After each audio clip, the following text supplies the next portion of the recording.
요한복음 6장에는 예수님께서 5천 명을 먹이신 유명한 기적이 나타나 있습니다. 사복음서에 모두 나타나 있는 유일한 기적이 바로 이 기적입니다. 어떤 기적은 마태가 취급하고 있고 어떤 기적은 누가가, 어떤 기적은 마가가, 어떤 기적은 누가복음에만, 또 요한복음에만 취급하는 독특한 기적들이 많이 있어요. 예수님께서 어린아이 떡 5개와 물고기 2마리를 받으시고 장정만 5천 명을 먹이신 사건은 마태, 마가, 누가, 요한 4복음서가 다 같이 취급하고 있는 특이한 기적입니다. 이것은 이 기적이 그 당시의 유대 사회에 얼마나 큰 감동을 주었는가 하는 사실을 확실하게 말해주고 있는 것이죠. 4복음서는 각각 독특한 입장에서 말하고 있습니다. 마태와 마가, 누가는 그 입장이 비슷하기 때문에 공감복음서라는 별명이 붙어 있고, 요한복음은 공감복음서와는 달리 독특한 입장을 취하고 있습니다. 좀 더 자세히 보면 공감복음서도 마태, 마가, 누가가 똑같지 않은 것을 볼 수 있어요. 마태는 마태의 입장에서, 마가는 마가의 입장에서, 누가는 누가의 입장에서, 요한은 요한의 입장에서 이 기적이 필요하다고 느껴서 그들의 복음서에 수록한 사실을 알 수가 있습니다.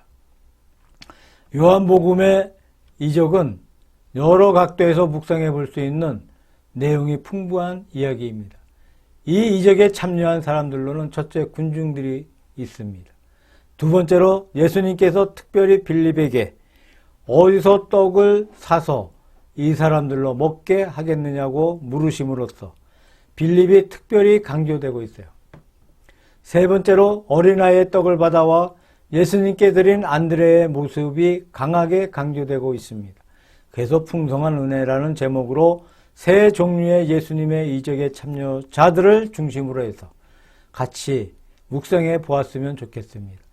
구약 성경을 보게 되면 흉년 때문에 식량의 어려움을 자주 겪었던 사실들이 나옵니다.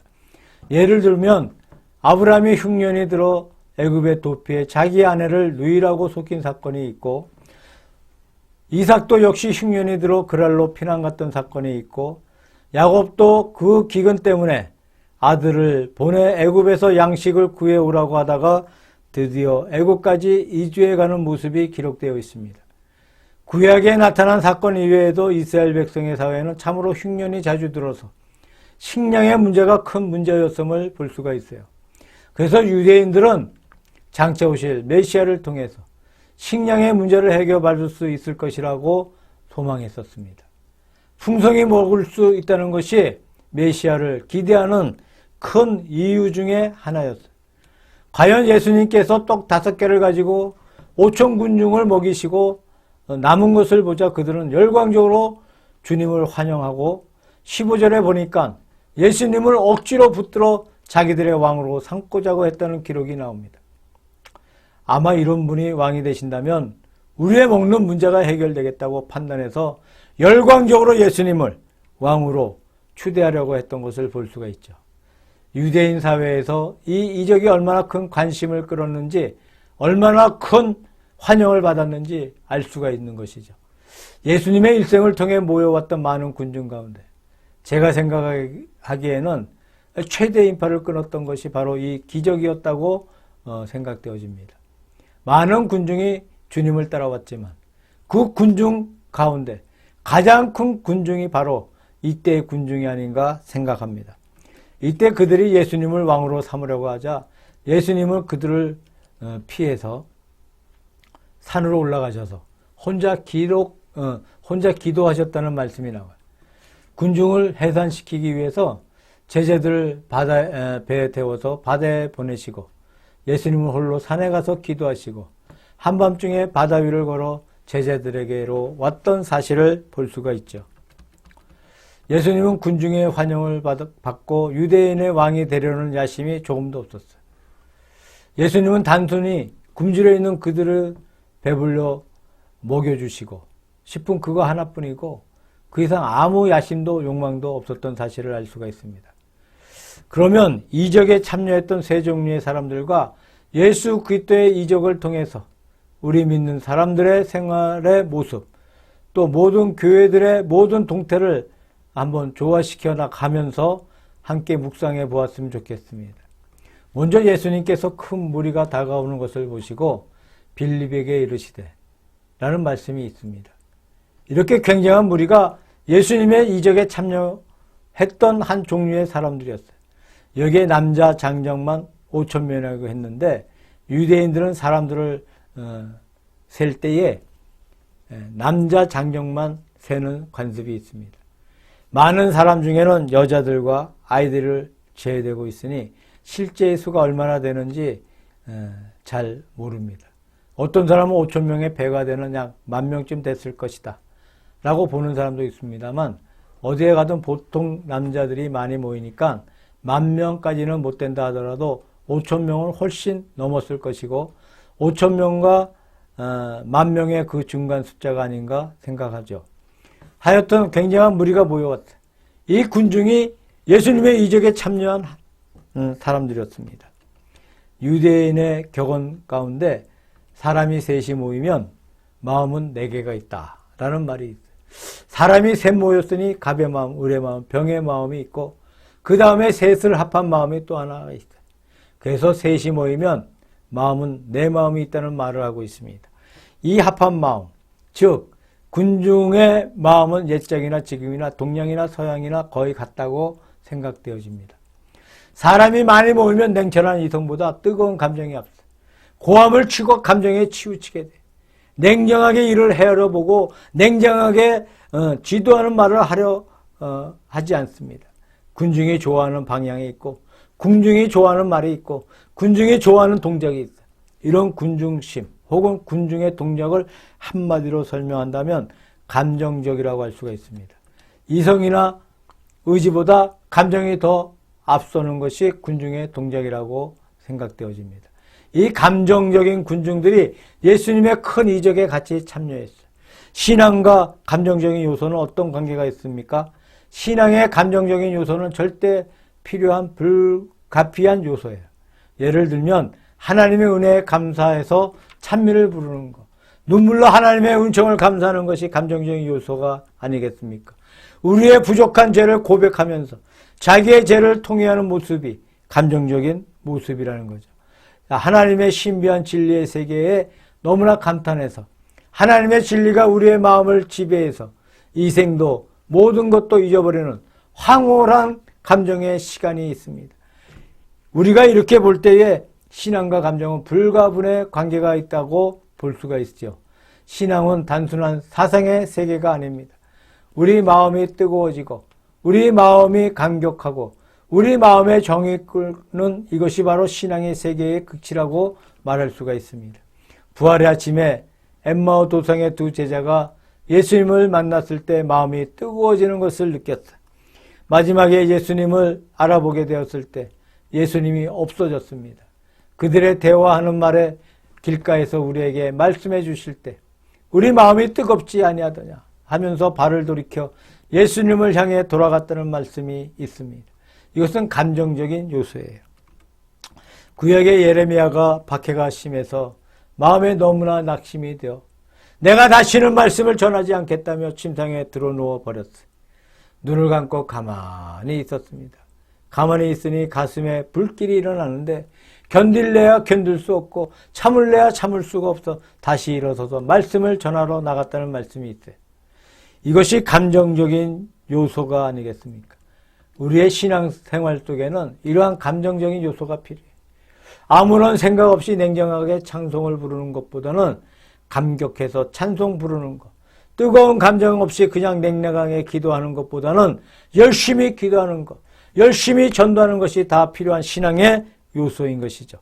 그러나 감정적인 요소로 일관해서는 안 되는 것입니다. 감정적인 요소가 됩니다만 감정적인 요소만 가지고는 안 되죠. 다른 신앙의 요소가 겸해져야 된다고 생각합니다.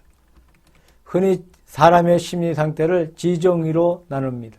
지적인 요소, 정적인 요소, 의지적인 요소, 이 세 가지를 겸비해야 우리 신앙이 건전하다고 생각하죠. 신앙의 요소도 그렇습니다. 하나님이 계시다. 이것은 지적인 요소예요. 하나님이 대우주 만물을 창조하셨다. 얼마나 큰 분이시냐. 이것은 정적인 요소입니다. 내가 하나님을 믿노라. 이것은 의지적인 요소예요. 죄를 회개하는 것도 마찬가지죠. 죄를 깨닫고 아는 것.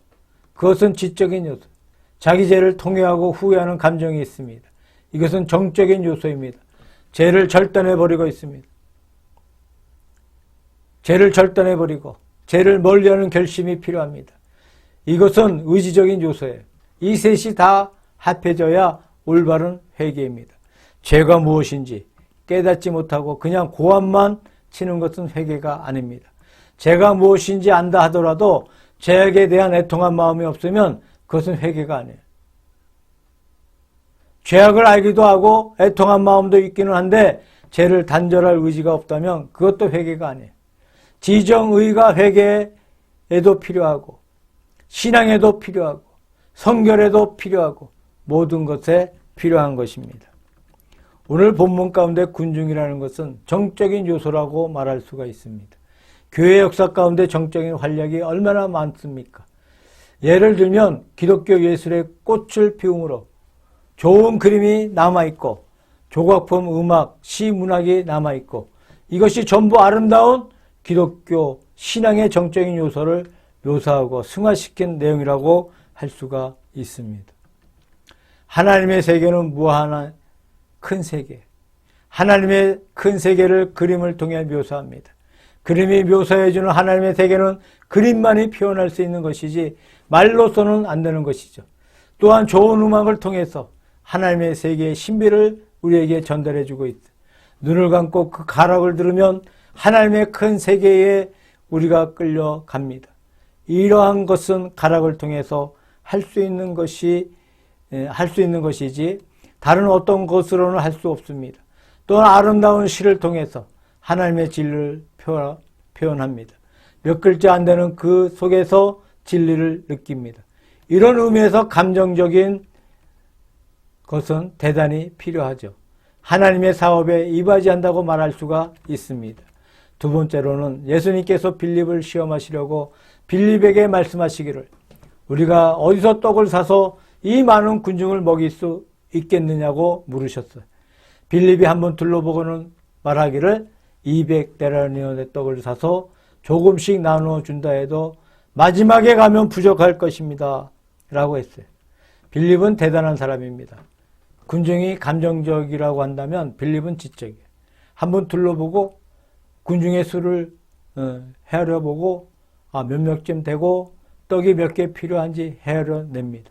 200데나리온의 떡을 사서 조금씩 나누어 줘도 마지막엔 부족할 것입니다. 라고 대답을 하고 있어요. 이지적인 사람이라고 할 수 있죠. 신앙에는 감정적인 요소가 있는 동시에 지적인 요소가 있어요.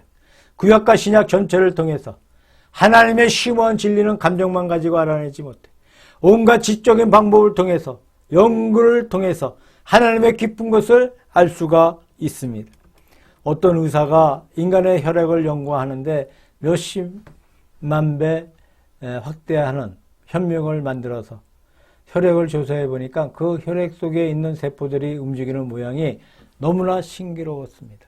하나님께서 혈액을 만드실 때 이런 현미경을 가지고 만들지 않았을 텐데 이런 현미경도 없이 하나님께서 어떻게 묘한 것을 어떻게 만들어 내셨을까 하고 감탄을 했다는 말이 있습니다.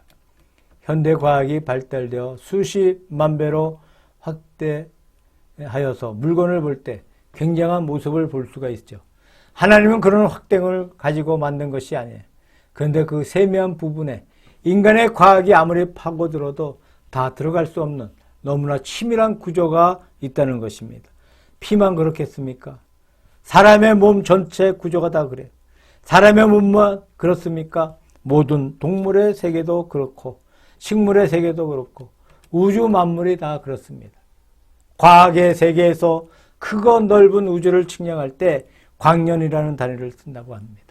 빛이 1년 동안 가는 거리를 1광년, 1초 동안 지구를 7바퀴 반을 돈다는 빛이 1분을 가면 얼마를 가겠습니까?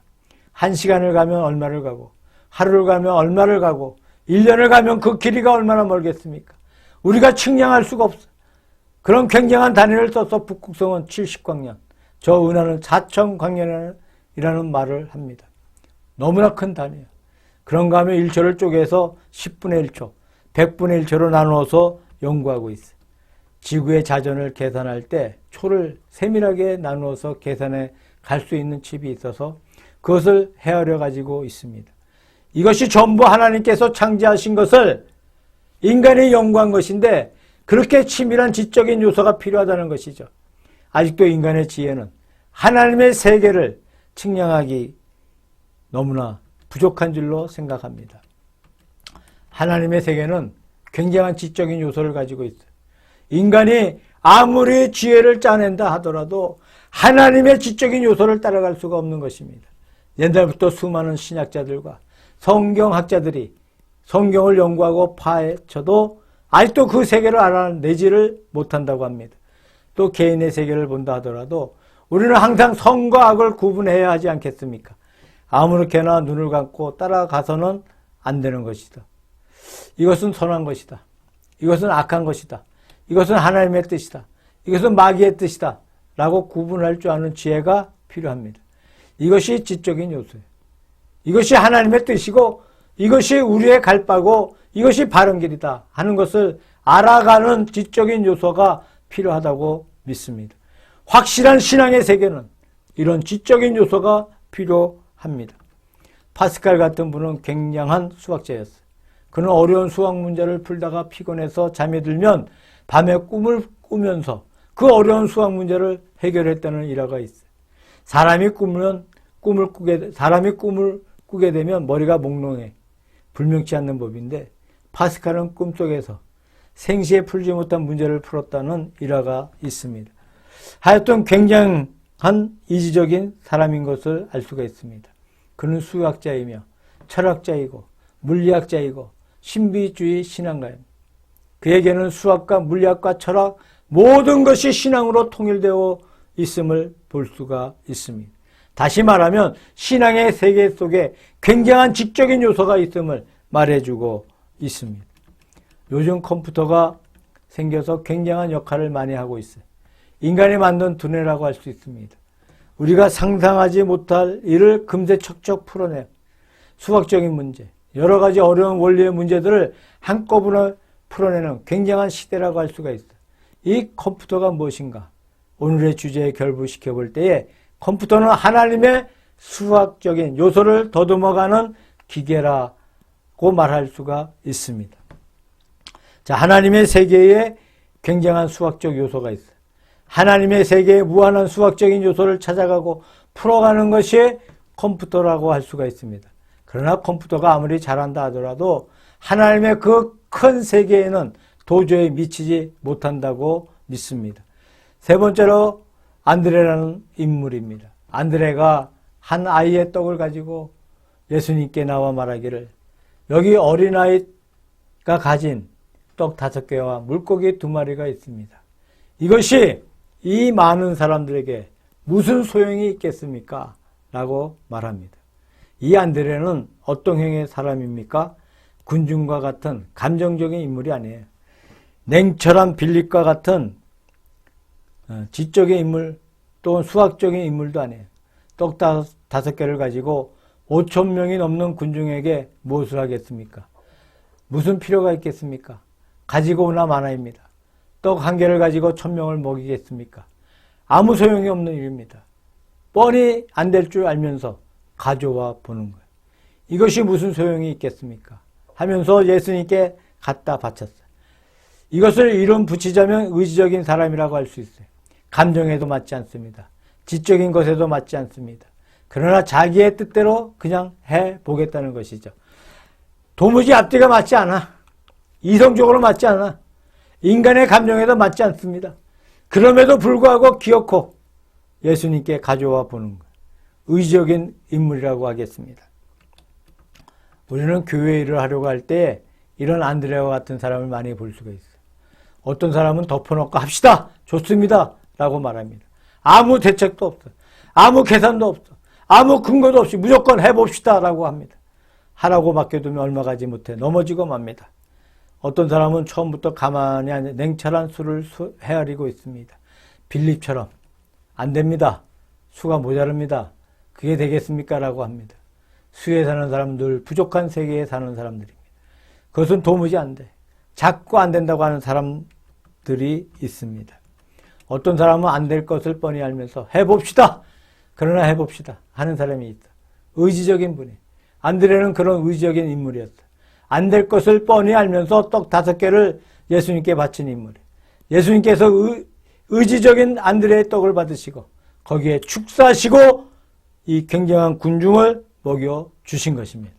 사도신경에 전능하사 천지를 만드신 하나님 아버지를 내가 믿사오며가 있는데 원문에 보니까 내가 믿습니다라는 말이 맨 처음에 나와. 내가 믿습니다. 그 다음에 전능하사 천지를 만드신 하나님 아버지를 믿사오며 라는 말이 나와요. 이것은 확고한 신앙의 의지로 생각되어져. 감정이라는 것, 정서라고 하는 것, 혹은 지적인 내용이라고 하는 것이 의지에서 결정된다고 봅니다.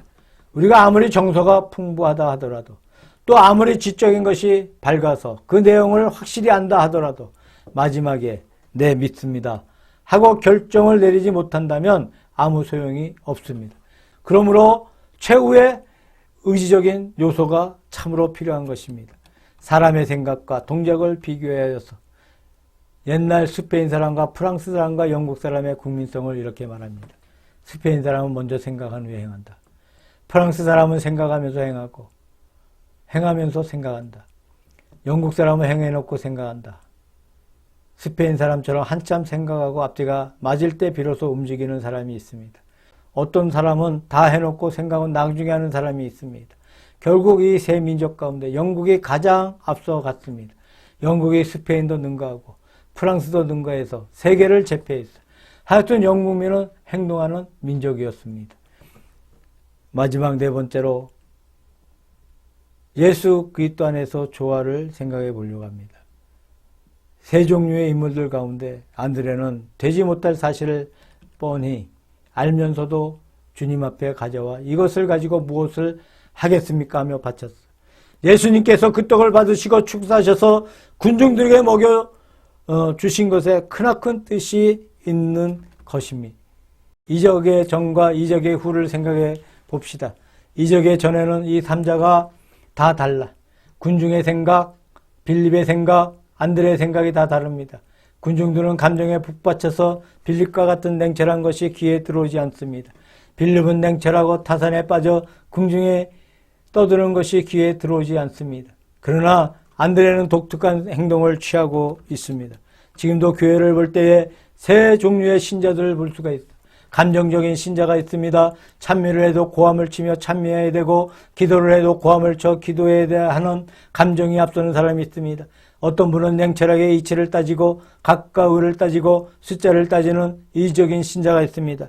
또 한 신자는 이것도 아니고 저것도 아니고 그냥 해보자가 하는 의지적인 신자가 있습니다. 이 셋은 도저히 조화가 안 돼. 감정적인 감정적인 신자는 냉철한 이지적인 신자를 바라볼 때 저 사람은 믿음 없다. 믿음이 없는 사람이다.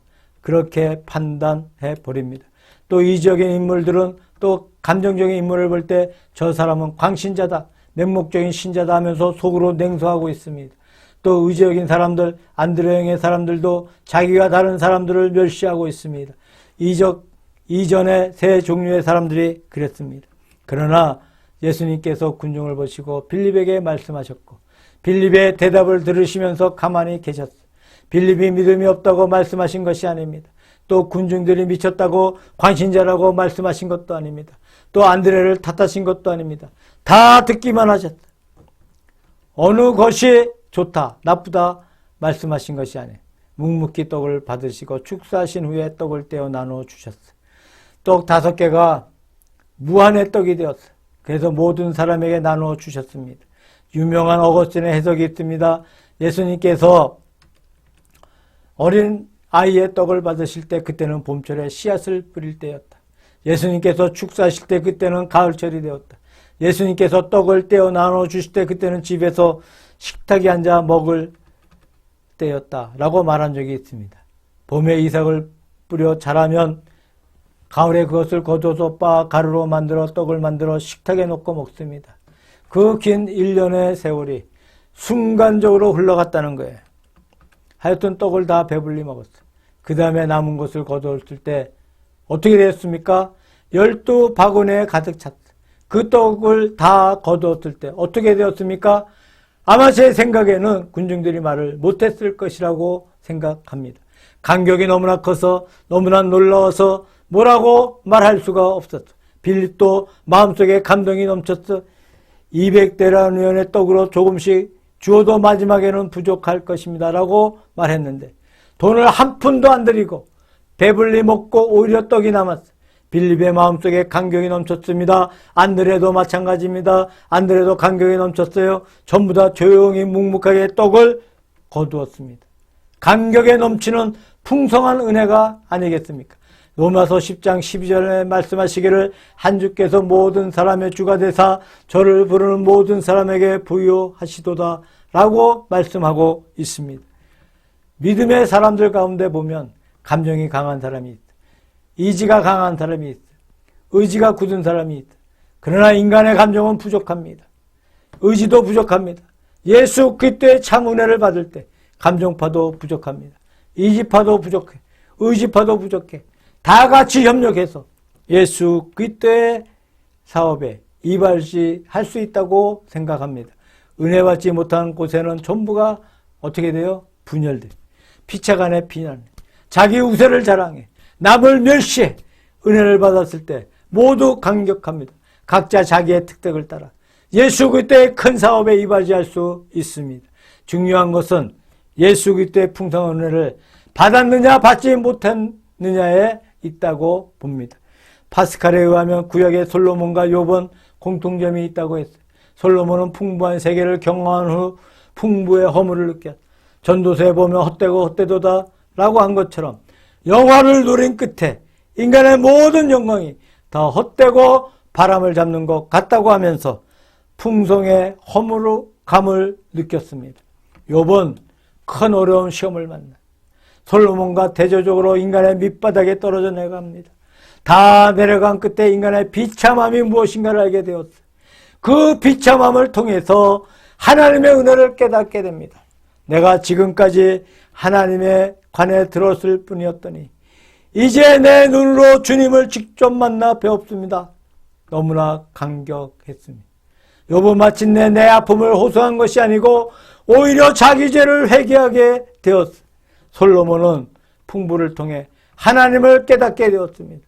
욥은 비참을 통해서 하나님을 깨닫게 되었습니다. 결국 물질의 목적은 풍부한 것도 비참한 것도 아닙니다. 그것을 통해 하나님의 은혜를 깨닫게 하는 도구에 지나지 않습니다. 예수님께서 벳세다 광야에서 군중을 먹이신 것도 떡을 통해 그들의 마음속에 하나님의 은혜를 깨닫게 하는 것도 모두 목적이었습니다. 물론 배고픈 그들에게 배 부르게 하는 것이 목적이었어요. 그렇지만 그것이 참된 목적이 아닙니다. 참된 목적은 그 떡을 먹음으로 말미암아 더 큰 은혜를 깨닫게 하는 것이었습니다. 그 은혜가 무엇이겠습니까? 하나님의 풍성한 은혜, 무한한 은혜입니다. 무한한 큰 은혜가 임하여 올 때 기적 이전에 분열되어 있던 세 종류의 사람들이 전부 합심이 되어서 감격에 가득 차서 협력하여 예수 그리스도의 사업에 이바지할 줄로 생각합니다. 교회가 하나님의 은혜청 가운데 더 많은 은혜를 받고 더 많이 협조를 하여서 하나님의 큰 은총의 세계에 들어가야 하겠습니다. 우리들 각자도 그렇습니다. 어떤 때는 감정에 치울 때가 있습니다. 그러나 하나님의 큰 은혜를 받아서 우리의 감정도 예수님 앞에 바치고 우리의 의지도 주님 앞에 바치고 우리의 의지도 주님 앞에 바치고 모든 것이 주님 앞에 바쳐진 바 될 때에 감정도 하나님의 사업에 이바지하고 이지적인 것도 이바지하고 의지적인 것도 이바지한다고 생각합니다.